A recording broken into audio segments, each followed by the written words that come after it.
Okay, it is February 15th, 2023. These are roundtable today. It's the crew. Before we get started, we're going to ask our own John Sibley Butler for some a cappella music with a guitar.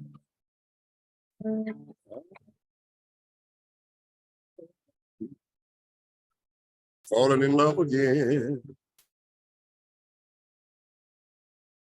I never thought I would again. Never thought I would.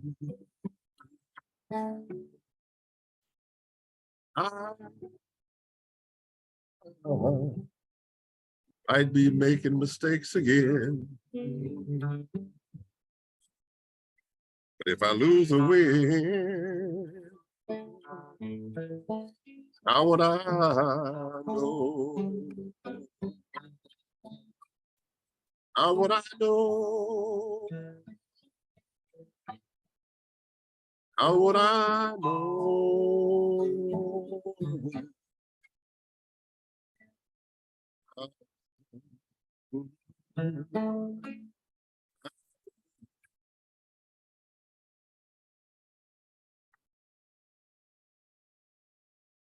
How you doing, sir? I'm doing great, Johnny. We seem to be having trouble with that sound. We got to work on that. Yeah, we work on that. Yeah, maybe. Yeah, that'd be good. How are you?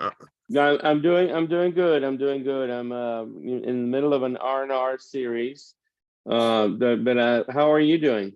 I am doing fine. You know, with all of the UFOs flying around and things getting shot down for the first time in years and years, we have news about maybe the threatening of the invasion, whether intelligent invasion of America. And I think that's pretty interesting from a historical point of view.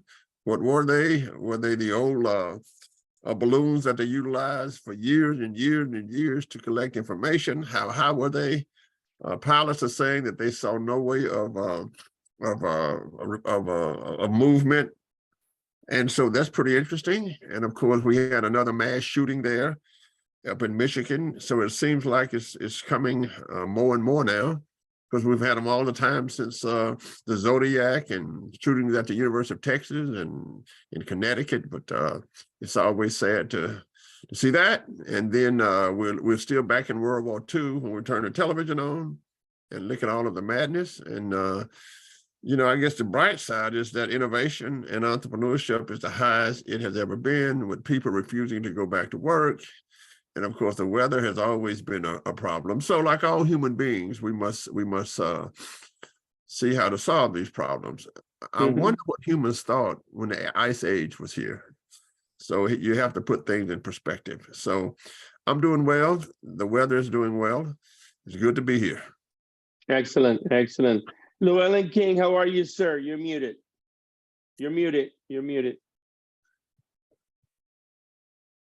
Hello, I'm doing very well, thank you. We just got back from a short visit to Florida, and New England looks really quite surprisingly nice, not too cold compared to Florida. And but you know, I think Johnny's right. But this is my characterization.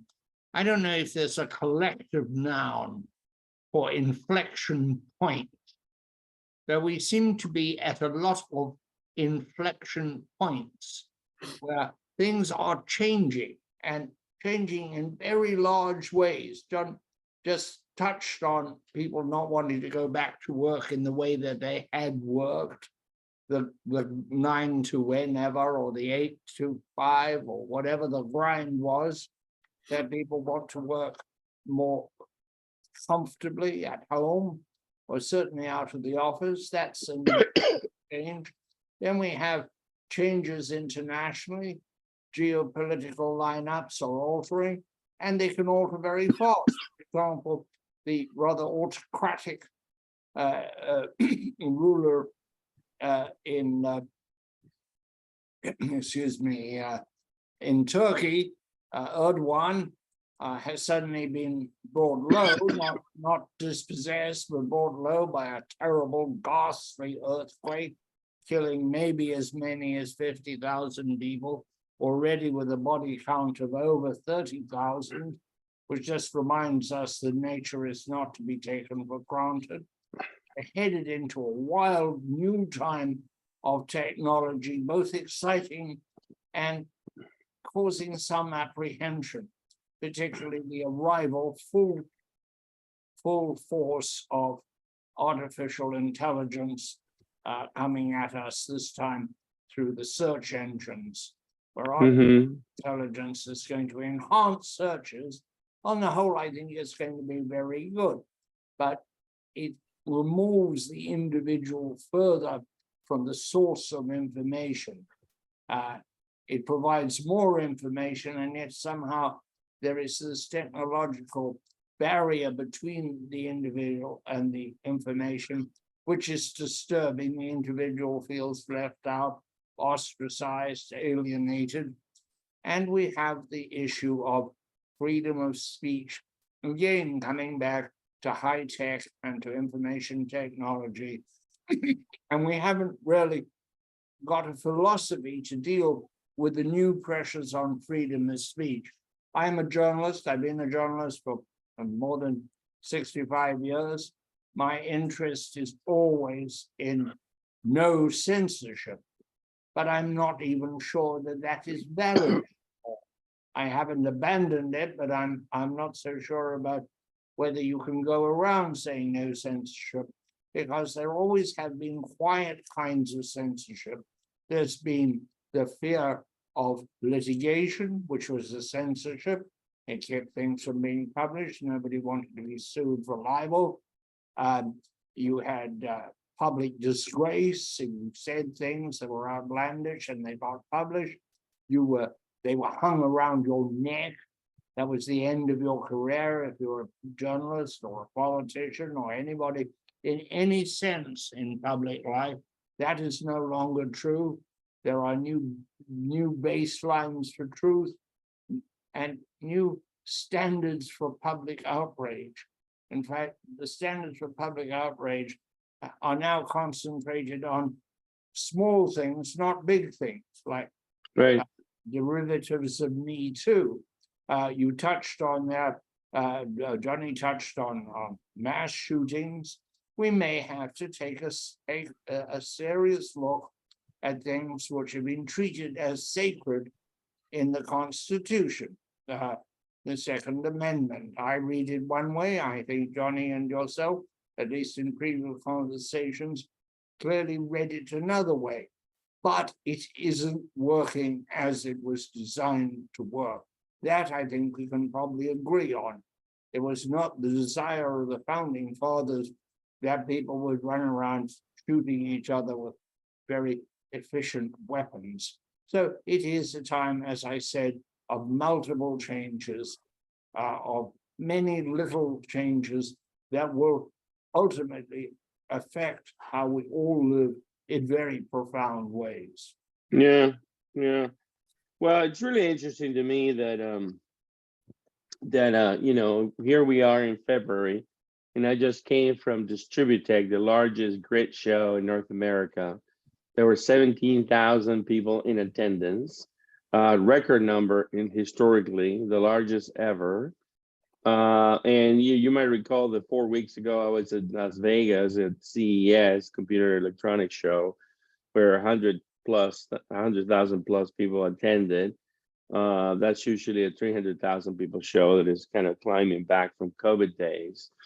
But the spirit and the energy level at San Diego for Distributech was quite interesting. Everybody was talking about it. There was a lot of buzz about electric vehicles and how the utilities are reacting to it and planning for it, and everybody talking about sustainability and decarbonization and all those things in terms of corporate responsibility and also deforestation and planting trees and all kinds of movements around that, and lots of transformation, innovation getting planned, lots of money coming out. Obviously, the federal funding is significant on a lot of fronts there.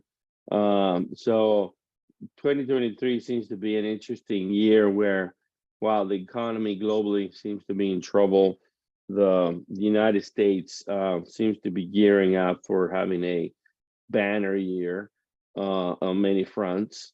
There's all kinds of new fintech, financial technology companies coming out of the woodworks, proposing all kinds of new payment methods and lending methods and all kinds of things, including the fact that cryptocurrencies are embedded into all these things. And then the gig economy with Uber and Airbnb and other forms of sharing assets in a capitalist way are taking hold. There's all kinds of new companies that are using those models to do all kinds of things, renting lawnmowers and garages to do anything in between. And all of a sudden, there seems to be a revival. So I feel a great sense of energy and desire to innovate and build. I think that you're largely right, and there is all that energy, but we're not sure where it's taking us, and we're not sure how it's all going to settle in. On the one hand, we have inflation. On the other hand, we are very close to full employment. Those things are not supposed to go together, but they are. The one is supposed to, we're looking at recession, and yet we've got full employment. Those two don't go together. I probably misspoke. Inflation is a product of many complex pressures on the supply chain of everything. It seems to be coming down very gradually. It has a huge impact, as all things have an impact on people who don't have much money. And that is easy to overlook. And the permanent crisis that has moved into sight domestically is, how are we going to create enough housing for all our people? Simply don't have the housing units, and we have a lot of institutional barriers to building a lot. Nice leafy suburbs that don't want apartment buildings there, cities that don't want residential property if it's not high income property, that kind of thing. But we have a problem. There are too many people who have no homes. Even in the days of the tenement building, people were living somewhere. The homelessness is now our problem on a grand scale. It also, incidentally, is an international problem, and it's worth, when considering these problems, to realize how many of them are universal. The things we talk about are also happening in the rest of the world. So sometimes look at the rest of the world, see if they have found any solutions. Sure. Let me go back to one of Llewellyn's major points, and about the thing with entrepreneurship. Llewellyn, it is possible to create a lot of these new companies without human interaction. That is, if you look at the fact that every city now, every company now sits on a platform. And that platform requires, of course, business models change. So when we log into and purchase something, then they send you an email and say, how was the service? There's no more shaking of the hand anymore. There's no more saying, oh, you know what? Maybe you would like to work here or in the future. I've seen you around the shop for a long time. So one of the interesting things about what I do, and last week I met with over 7 companies seeking funds, and all of their business models were based not on human interaction, but just on virtual interaction. And the other thing, if you look at how America expanded and where America is now, I would bet you that of all of the people that the state of Texas is sending to New York, that in 8 years, 80% of them would have their own small enterprise. Well, 80% of them would have I'm not quite following that, Johnny. One is, you're saying that we're going to, and we already are half in the virtual world. Right. All the interactions you have with an airline, with a bank, with an insurance company, with your cable provider are basically virtual. You're not dealing with a human being. That's right. You're dealing with a computer. And that is one thing, but you can't go on just building computers, dealing with computers. You've got to have the purpose of the human endeavor. But I think so, and that's going to the come with that. human part of the human endeavor. And that comes with our gig economy. This is why, as I study immigrant entrepreneurship, and immigrants are much more likely to be self-employed than the American bond. And, I study the immigrant process from the beginning of the country. But when you look at wealth creation, the fact that I can create a company with hardly any human interaction now and do very, very well on the wealth creation. And then we add to the fact, I've talked to so many people my age, we don't have any pensions anymore. 401k is being dipped in. We have to figure out a way how to save and how to do things for future generations. So there's a lot of changes, but it looks like it's sort of going backwards, Llewellyn. So my question to you is, as we continue to move in the interactive world, and I think again, if we look at Amazon, we have humans working, but basically the interaction, as you said, is all virtual, and the wealth creation is off the scale. If we look at moving, how do we synthesize that reality for a new America?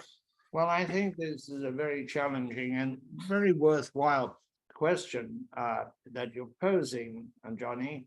But I point out that Amazon is based on an enormous number of human beings buying an enormous amount of product. That is creating the wealth.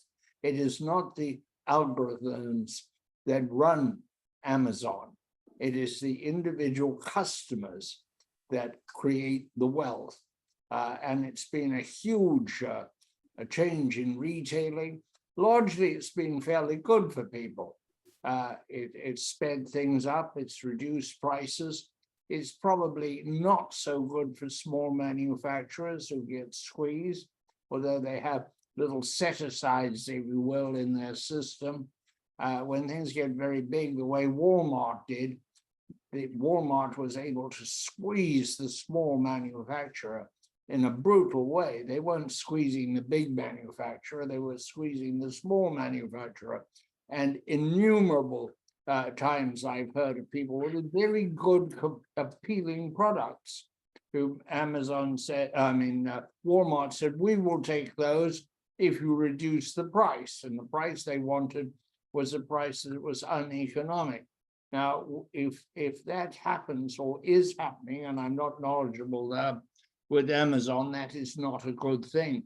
What you want, I think, for a strong, healthy, happy nation is a lot of individual entrepreneurs. I think that when Napoleon said the English are a nation of shopkeepers in a dismissive way, he was actually congratulating them on a very strong, viable social pattern where a lot of people owned a lot of businesses, and that's good. If you have enormous companies, and we're talking about Amazon, it cannot be as rewarding to work in Amazon for whatever salary, and not all of them are particularly attractive, as it is to own your own mom and pop store. I've always leaned towards, as much as possible, owning my own business. I do today, and I have for more than 50 years. It's just a more superior way for the individual. It may not make you as wealthy as being an officer in a publicly traded company or the senior executive, where you just seem to take as much money as there is.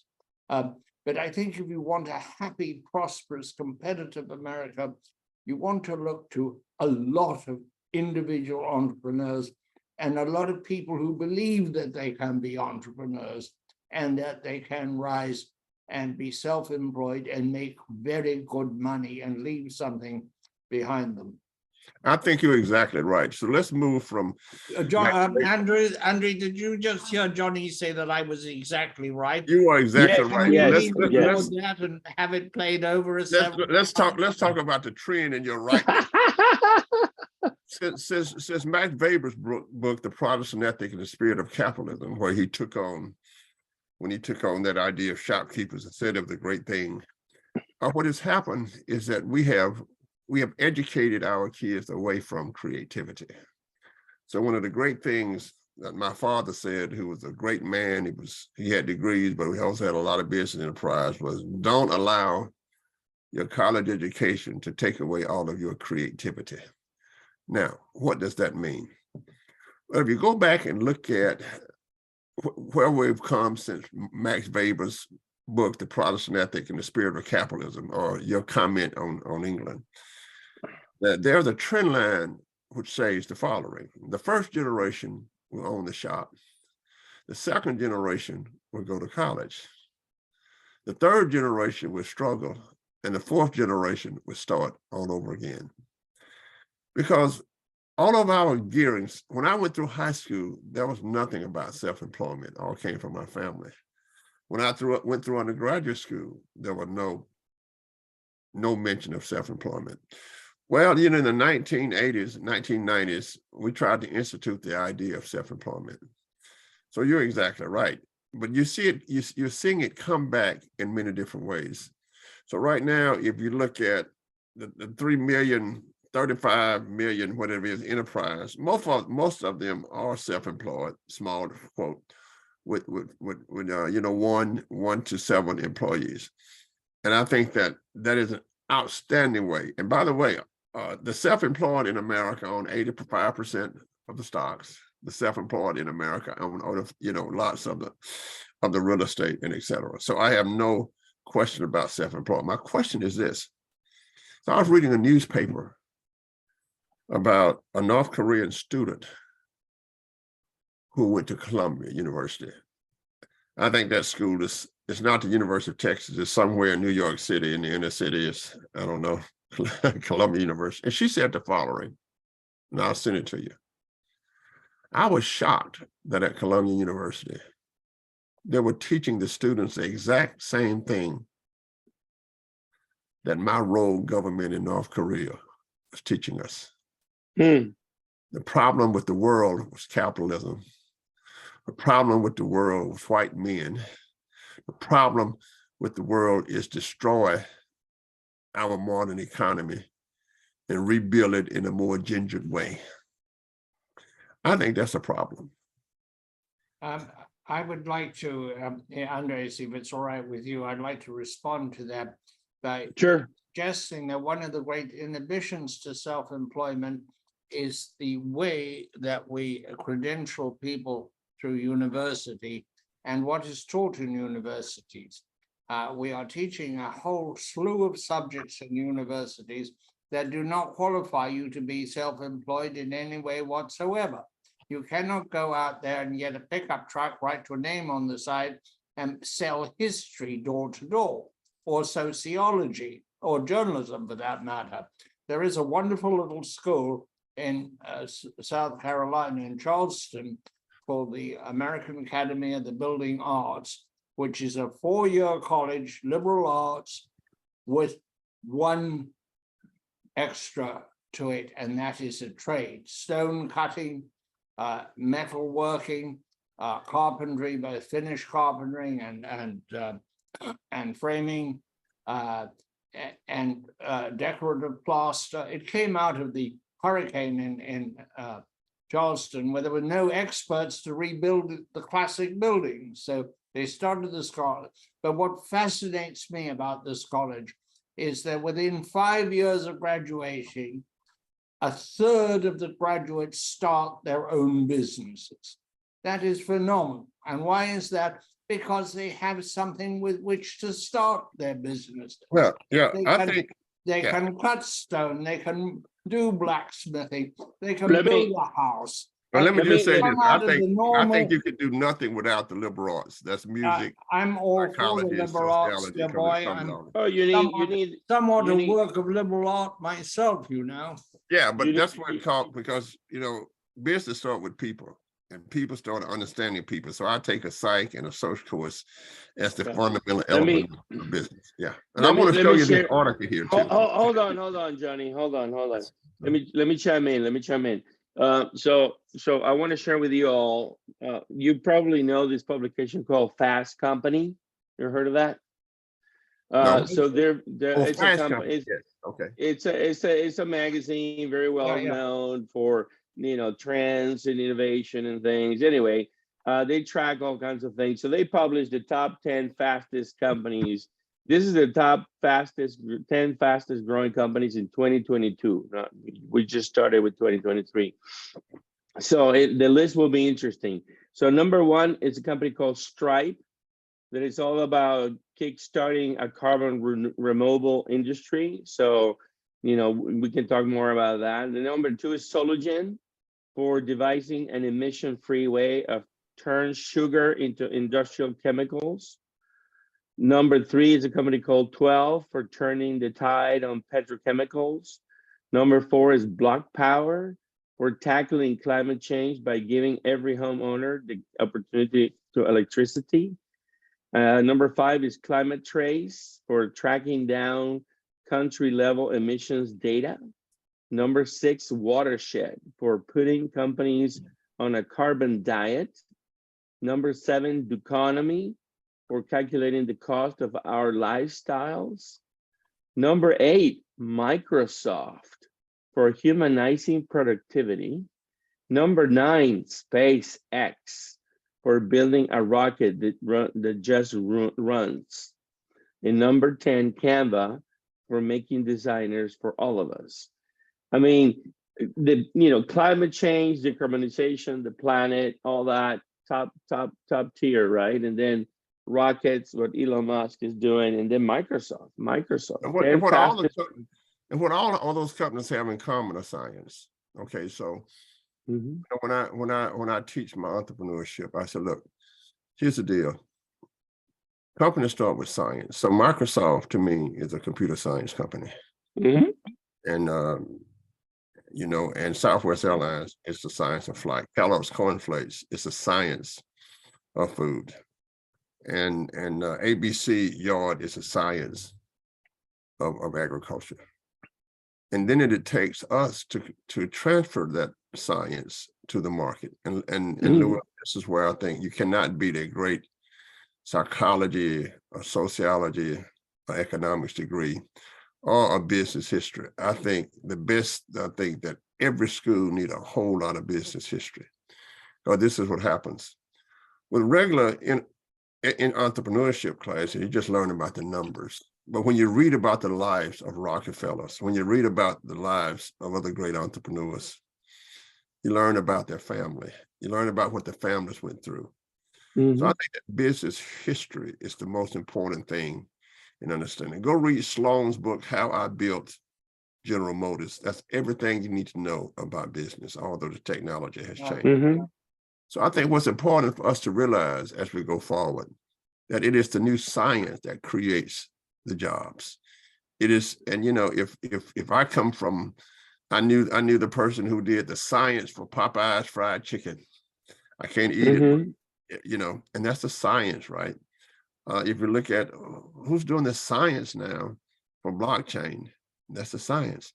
So if you look at how companies disappear, at one time, of course, we had over 800 companies where I'm not going to mention it, where you would go and rent your movie. Now that's gone. It's all science, the fact that I could turn on my television or turn on my cell phone and watch a movie. And when the science, why Johnny is protecting Blockbuster. Blockbuster had an opportunity to buy Netflix, which wiped out Blockbuster. Well, I say that I feel sorry. To start any company is you need something to sell, an idea of where you're going to get it, and the skill. And if you're not turning people out of the universities with the correct skill set it's going to be reflected in the startup of companies. We have seen this unbelievable expansion in the technical world and the high-tech world because we are turning out computer engineers. Yeah, that's right. They have something they can do entrepreneurial with that skill as computer engineers. But they don't become the entrepreneurs. It's other people who take it and transfer it to become the entrepreneurs. Well, not. And I was trying to protect Blockbuster deal. because they have only one store left. Yeah. Just one store. So I got to protect. That also is the modern market where things go up very quickly. And any company, when it's riding at the peak, may also be about to go down into the over the precipice. For example, we do not know whether the new search engine with AI coming out of Microsoft will wipe out Google. It's possible it might do to Google what Netflix did to Blockbuster. That's right. That's right. That's what the great Austrian Schumpeter said to us, that the only thing I can tell you about a great company is that science will kill it. Whether it's the great steam trains that we had, which I love watching. There's nothing like watching a steam engine. There's nothing like watching a steam engine. Johnny. There is a point of commonality. The steam engine. You can have all these other trains, all of these airplanes, but when that steam genius. engine, and that, it looks like a teapot on a railroad track. So Schumpeter, of course, told us that. But my point is this: I think that if we look at kind of what's happening, then it becomes very, very important to understand how the average person can take the science and start. You know, Herb Kepler, a great friend of mine, I said, Herb, what about Southwest Airlines? He said, you just need a lot of great people. He was a lawyer, and go buy you some airplanes and service people right. You know, he was one of my mentors. I just want to remind you all that we have been on this great prediction for a while. You know, when I started TMG in 2014 and Johnny eventually agreed to join and all that we have been witnessing clearly for a long time the digitalization trend, and with climate change, the decarbonization trend. And while the decentralization trend has been there, it has never been forefront to everyone. That is what Web 3.0 is. Web 3.0 is the decentralization of everything. And now everyone can be a bank, everyone can be a trader, everyone can be an inventor, everyone can be a monopoly supply chain distribution company. Amazon will be challenged, Facebook will be challenged, all the big boys will be challenged. Web 3.0, which is emerging now, primarily with crypto driving in blockchain, is the beginning of the latest of the top 3 changes that will transform everything, so that a kid in Zimbabwe, mentored by Llewellyn, can actually become the next Bill Gates and be a trillionaire in 10 years. Well, That's what we're witnessing. Let me give an example to make Llewellyn's head swell a little bit, because he has made a great point. So I had a student from China, and she was all excited, Llewellyn. I said, why are you excited? She said, I just found out that I could keep my calendar with paper and pencil. I just found out, she said, that I don't have to go on my computer to keep my calendar. She had never seen the old pencil and paper address book. And when people come, there's a sense of small shops that's developing. There's a sense, for example, around the University of Texas, there's a guy that sells records, he sells CDs, he sells things people have never heard of. So it becomes excitement that people could turn on the television and all of a sudden could have rabbit ears and see things.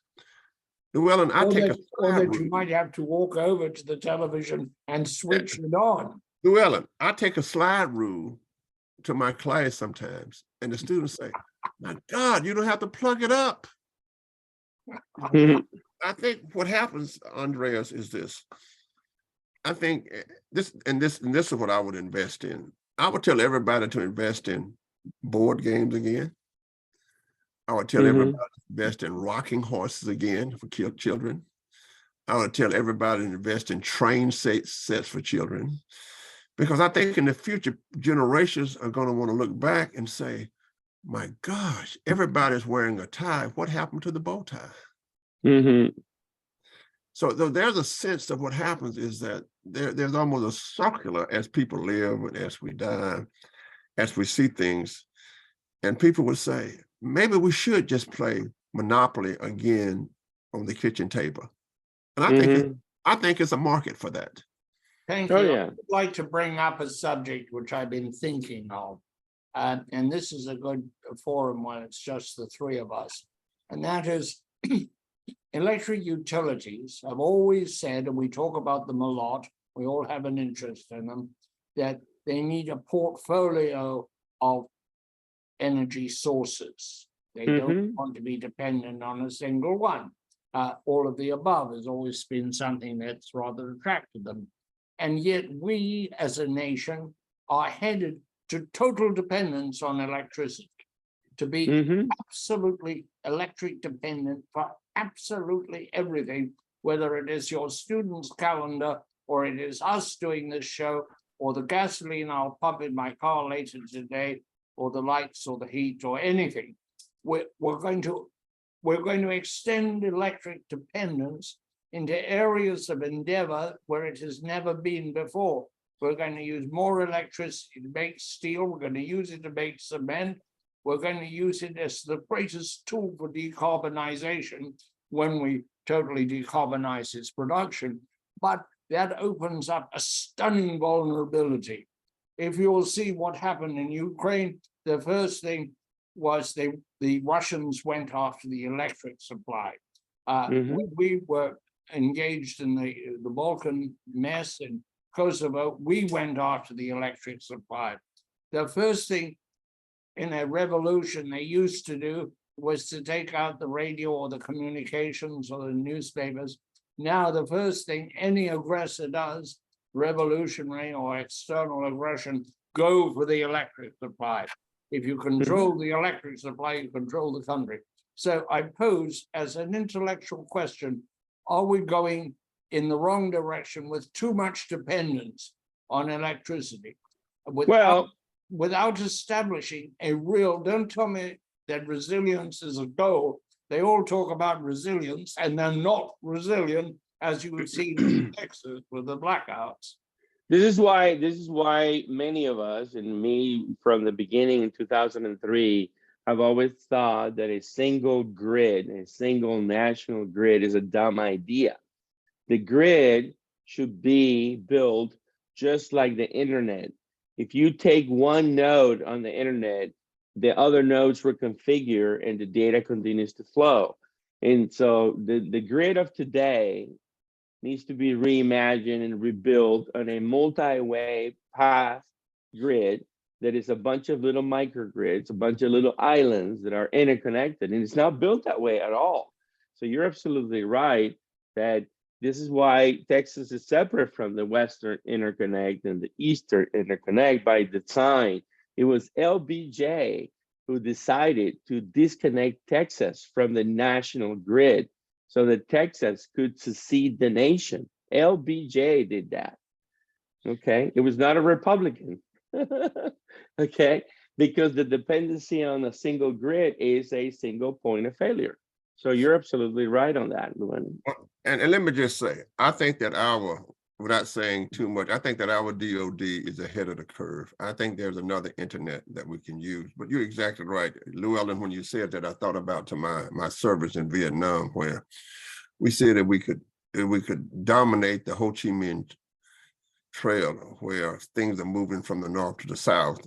We didn't know that they had tunnels underground.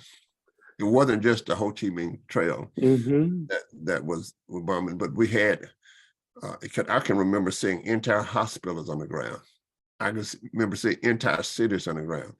So you're exactly right. And the other thing that we have to do, we have to be smart enough with our DOD, that just like the internet, they created the internet, that somewhere we have we can connect underground. That somewhere, if we get bombed, then we would have an alternative kind of way, strategy to do things. But you're right, if we become too dependent on electricity and they knock out everything, because the first thing you go after is communications, let's bomb the communications, right? So therefore you cut off the supply chain, or let's bomb the factories where they're producing the airplanes, as in World War II. But the question we would have to Andreas is, what would be, Andreas is suggesting a group of many electrical technologies, if you will, that will automatically reformulate themselves, much like an animal regrows a kidney, will automatically reformulate themselves like the human body. So Andre, how far are we in when we look at biotechnology and applying biotechnology to the grid? Because networks. Yeah, no, that's a great point. I bring that up and I talk about it in my book since 2011, when it became obvious to me, the human, the body has three brains that perform different functions, right? Your heart and your breathing is not controlled by your conscious brain, and many other functions of the brain are separated by different things. And so the grid of today is a conscious grid. It's a conscious grid that is built by humans and run by humans, and it has no self-healing capabilities whatsoever. So we need to evolve that grid to a self-healing grid that is really micro, nano, pico in nature, so that a house can be a microgrid, a neighborhood can be a microgrid, a zip code can be a microgrid, on and on and on. So you can have the sustainability and redundancy of an outage impacting many, but not everyone, right? And so that requires a new architecture. The technology is available, guys. It's really the cost. The cost gets better and better as Moore's law continues to progress, and things get cheaper, faster, and better as you digitize things. That's why digitizing and moving away from electromechanical components and moving 100% into solid state physics-driven devices is the way to go, so that the ones and the zeros with the computer science can populate all that, and the AI can provide the self-healing.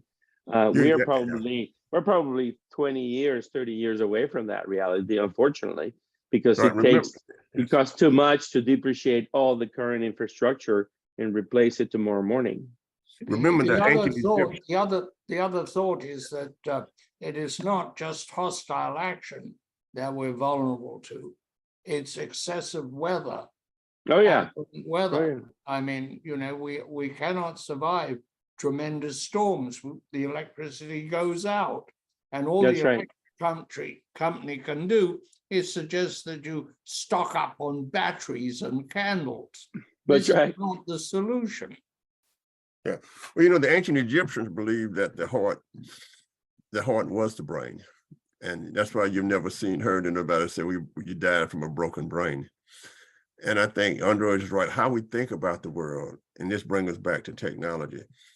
And I think if you look at all the stuff in biology and chemistry and how things spread and how diseases spread and those kind of things, well, then we're going to need technology that when one is broken away, then it connects to another, and things continue to go on. And I think how we think about science is where science ends up. For example, I always thought that the formula for cancer, right, or the paradigm for cancer must be wrong. It's got to be wrong somewhere. We must be doing something wrong in terms of the discovery of why it takes place and where it takes place, because the paradigms have been there, but what guides the research has not been too successful. I actually have a concur opinion on that by one of the most renowned brain surgeons in the U.S., who has become a friend of mine. His name is Amin Kassan. He used to be the head of the brain surgery practice at the University of Pittsburgh Medical Center. He now lives in Chicago, and I met him recently, and talking to him about my son's brain surgery challenges. he shared with me that he's very close to discovering how to fix cancer because we have been doing the thing the wrong way. And it's just fascinating, you know, that a brain surgeon would be doing research on cancer and have actually publish significant information and have a team of people working on a new way of actually attacking how to cure cancer. That is very Exactly. interesting.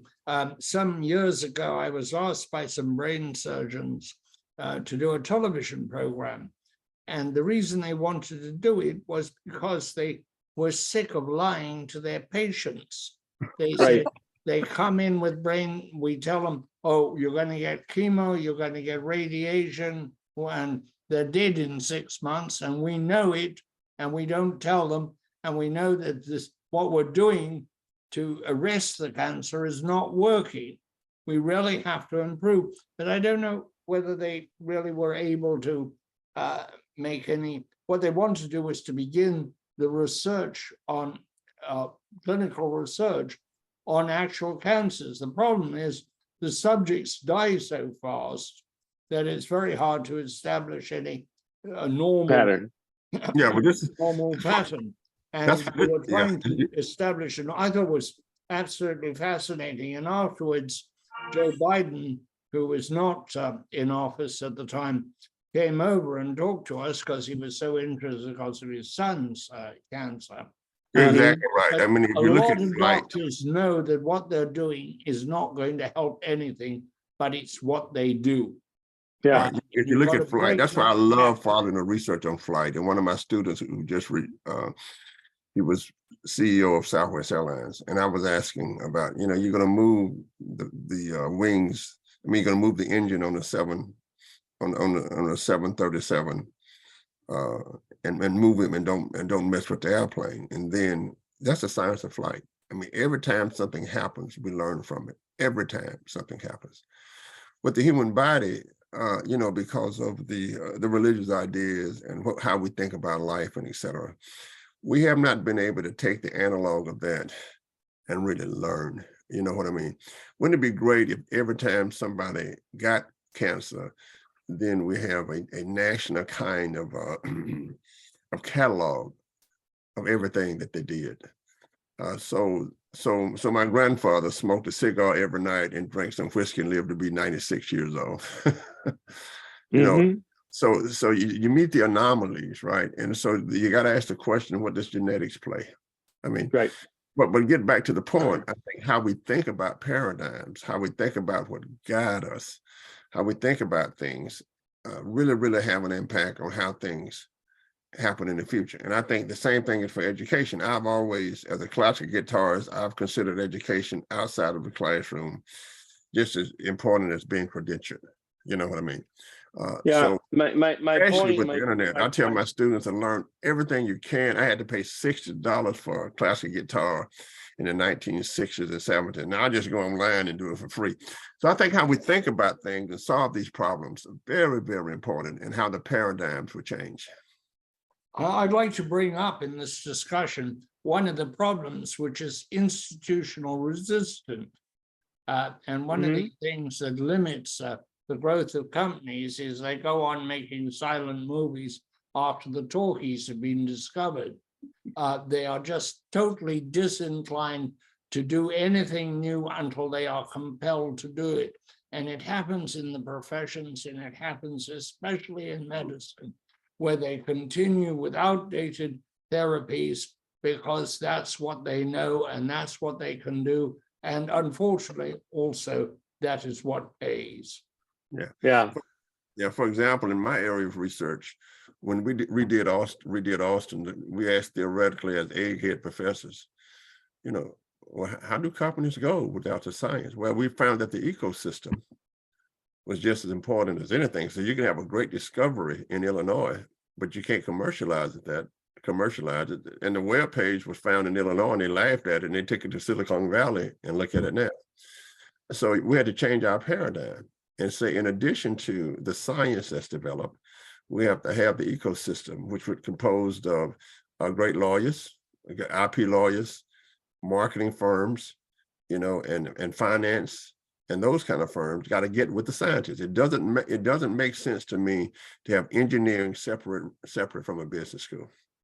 It doesn't make sense to me to have you know, a great department of physical science without entrepreneurship in it. And I think that's the way I would redesign universities. So let me share something with you guys that makes the point of the decentralization megatrend and Web 3.0 driving that, sort of the confluence of cryptocurrency, privacy, you know, and the metaverse, digital ownership. Okay, what is the biggest asset that humans have in the planet? They own property, right? So, but we're running out of property to own, right? Because there's 7 billion, and now there'll be 14 billion, and at some point, you know, a lot of people will not have anything to own. But with the metaverse and decentralization and Web 3.0, now everybody can have beachfront property in the metaverse. So, but think about what will happen to the economy, right? I mean, think about the impact of the internet that was created in what, 69, you know, with DARPA and all that. Eventually became commercial in the early 70s with AT&T and others. So the internet economy impact in our lifetime represents roughly 21% of the global GDP, 21%. Okay, the metaverse, the Web 3.0 is going to be 100 times bigger. 100 times bigger. It's going to change everything, Llewellyn. It's going to allow anybody who doesn't have access to transformation, to technology, to digitalization, it's going to bring that to them on their lap. It's going to land on their lap. Let me give you a case study from 20 years ago. I have a kid who went to SMU from Austin. He started a game, and he had 300,000 people in Asia buying houses virtually. Mm-hmm. They were buying beasts and buying dogs virtually, and arguing over property virtually, and paying lots and lots of money to own stuff virtually. Mm-hmm. But the big question is, if I have 80 people on my LinkedIn, are they my friends? And I do work with them. That's what Llewellyn would say. So you talk to kids, and I said, who are your friends? Oh, I have 500,000 people on my LinkedIn. Is that friendship? Is that a new measure of friendship? Mm-hmm. I mean, what? So, but those same kind of LinkedIn. So we have a person at my alma mater, LSU. She's a gymnast. She has over 10 million followers. Mm-hmm.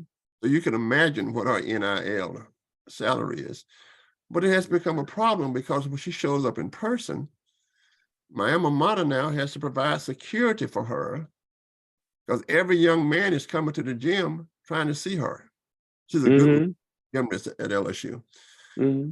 And that is a changed kind of world. So Llewellyn, what would happen is I could sit here and I could create a virtual New Orleans and resell the French Quarters, have activities in the French Quarters, and people would literally drive up the price of the land virtually.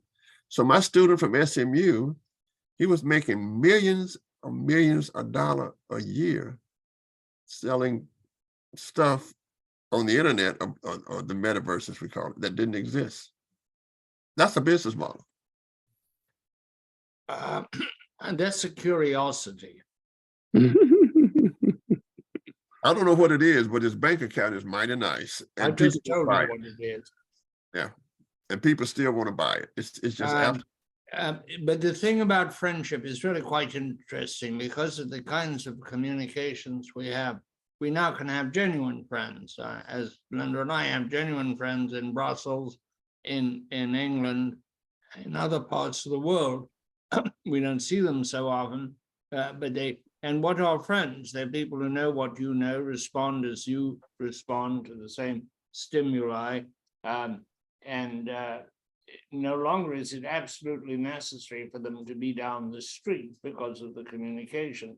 But that has other ramifications, including affecting immigration, which you mentioned, Johnny, because people move, say, to the United States or to the United Kingdom or to Italy, to any of the free, attractive countries where there's some social order and social services, but they don't really acclimatize. They don't feel they're part of those countries. They remain separate, as you can see with the Arab quarter, say in Belgium, or a young woman who worked at the National Press Club in Washington, who always talked about her country. It turned out she was born in Washington. Her country, in her mind, was El Salvador, because she had people in El Salvador on the phone and family, and she thought she was El Salvadorian, not American. So this new transnational world we have also has to be accommodated and at least known about. I'm going to have to leave you a hard time at 4 because I got to make a television program. Well, Llewellyn, I'll leave you a quotation where an African told me, "You've been in America 500 years. Why the hell are you still calling yourself an African?" So I think, and then he said, we really don't need African Americans in Africa. You're American now, and you should drop the African. I think there's something to be said about that. But on the other hand, we're in a situation where at one time when you left and went to another country, you didn't hear from people, but now you can hear from people and talk to people. Well, when the love of Louisiana, like I will always be born. So Llewellyn, explain this to me then. And I hear you, loud and clear. And I just want to be retired on an island with my loved ones, and that's it. And but can the world move forward without broadband in the internet? Could you live another day and hang your phone and not use it anymore? No, I couldn't, because I'm part of our society and the normal things, and I'm not proposing that you do. I'm just trying to examine the impact of these things on the way we live and the way people will live, and the quality of life that we enjoy now or the quality of life that we can anticipate. And it seems to be that we are destined, like it or not, to have the opportunity to live a real face-to-face in-person life, a virtual life a la Zoom, and a metaverse life that you and I probably will never exploit dramatically, but our children's will live fully. I expect so. I don't know.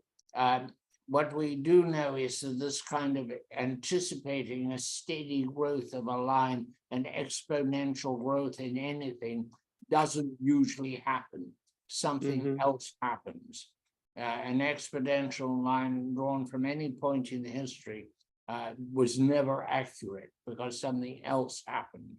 A new philosophy, a new technology, and these things that happen can be everything from the Enlightenment to something regressive, like a regressive. We were in Scotland earlier last year, and Scotland's a fascinating place because it wasn't as bound by strictures, social and religious strictures, so it had more science. They were allowed to cut up cadavers. There was a huge market in cadavers in Scotland. Doctors paid a lot because they were at the cutting edge of science, which they were not doing in England. Things like that change the course of history. A social value can change the course of history. It can be a political value, it can be a purely social value, or it can be a religious value. And it will change the course of history and interfere with this clearly drawn exponential line that never gets where it's supposed to be going. It might go up like that, or it might just peter out. Right. Now, who would have thought that basically that the movies would disappear? We mentioned silent movies earlier, but who would have thought that movies as we have known them, we watch them at home now. Movie house machines are collapsing. That is a big change in something which seemed pretty constant part of our life. The one constant thing that we seem to see is that we like restaurants and go to restaurants. I can't personally imagine that going away, but who knows? There we are. I've got to go very shortly, gentlemen. Thank you. Absolutely, absolutely. Oh, John, Llewellyn, any you final just tell them thoughts? with John, that you were with John Sibley Butler and you were late, and that's your excuse. You don't have to go. I was not late, sir. John Sibley Butler couldn't operate the technology that he boasts.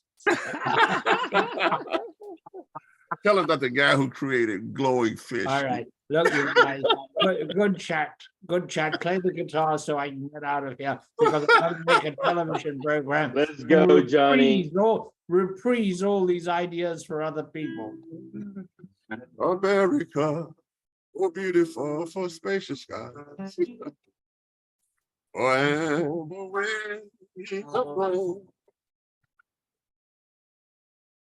Purple mountain majesty. Oh, the fruited plain. Oh,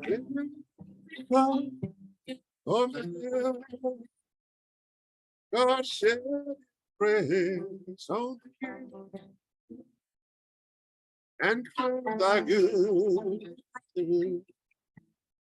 from sea to shine in the sea.